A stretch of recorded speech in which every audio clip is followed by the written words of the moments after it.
kawrokpaneba ai la akoi tamjauda phone tara ai laona haibneba ode ai di kai asawa purpose ka sa doga malureba sabi nga kanba koi adudagi amo akhangudana thongdo thongdo nga salawa sanameba thongdo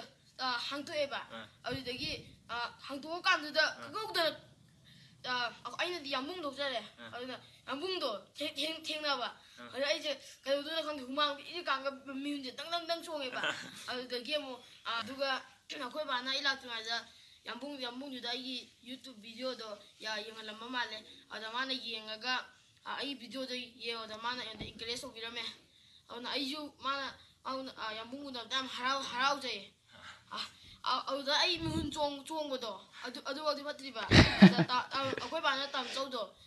unawla na tam chau akoi mo tam chau mapan lemeba hojiki chida abuno na changiba timing je aidi kemta knowledge like tebe seisa aidi abuno gi mi myam lembasta abuno gi khangna ba mi lakpani na khalle wari sana gi ba hodo abuno gi am khangna na sana gi ba ada aidi mapan da somda badminton racket to paira sum leram bane ba aduga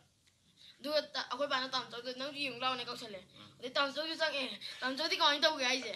aiju pranga eba yamungna aidi cinema da tv da ngakta ubuni da akoi yamung kai ku je tv da kai da uba de yamungna space piba koi gi handaki live mp election gi space piba gumba live pajam yam gi seba tongni khotni haiba dum ngakta ne ba ine ubuje du mit mamang da ega real life da thengna ni have je khanju khalu de ba du ngasi thengna da yam harawe yam nungai da mayam da harau mandana aina si yamung da gi permission loga yamung smaina khoi ju channel ama lei have da aina ju mu haijale yamung da duga video namja hobune du video du mayam khacharke aduga mayam yeng view asoi bangamba mayam yaungani abno ju ai ju yam pakhatlaga ai pakhatana ngang da ngang ga dam ju khara ngaude aduga sobi jam yang ya awangani aduga sobe ju mayam na khangde na ngaku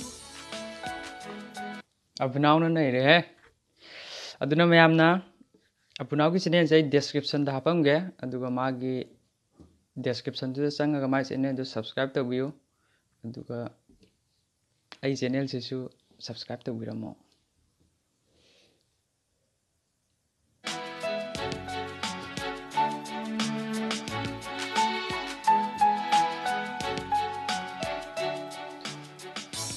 si ayo bumina si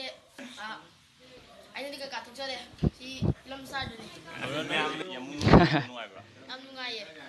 amnungaye ba aina hande gumna jagena khatmane asengwe jagaje ai lamsa je maming do Kaiku ai maming pan mado keno ma do keno yamung sida lai bezida yamung lai bezida abuno je yamung gi maming je dare hek pan bedo ma goidana adagi maye aina no ma ai gi simaje yengoje dum yam nungaye kwai nungaye jina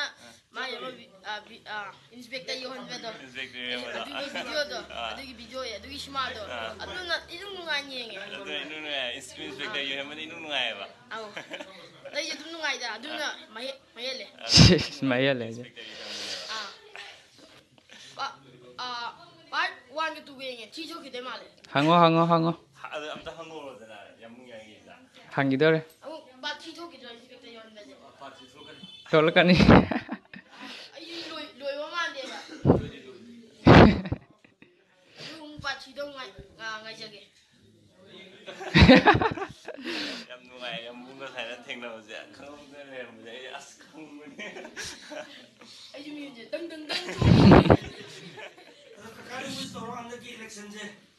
mai pakku idio na andiki election je mai pakku idio oh iya asina angang moi na managa amusagi YouTube channel namga tuma subscribe mana tawjarami post da udan ngai ai ngasi thenare adu mai je channel je soidena ai ju subscribe tawni ai hanse thank you very much mayam su tokbiyo election jarage du i lo se amunga nunga una bi jam nungai ado chi lo se nungai bi di like tau bi subscribe tau bi amsu share tau bi yes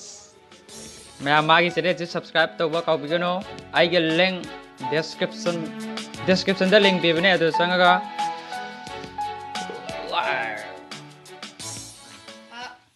kaga ai je du ꯅꯣꯏ subscribe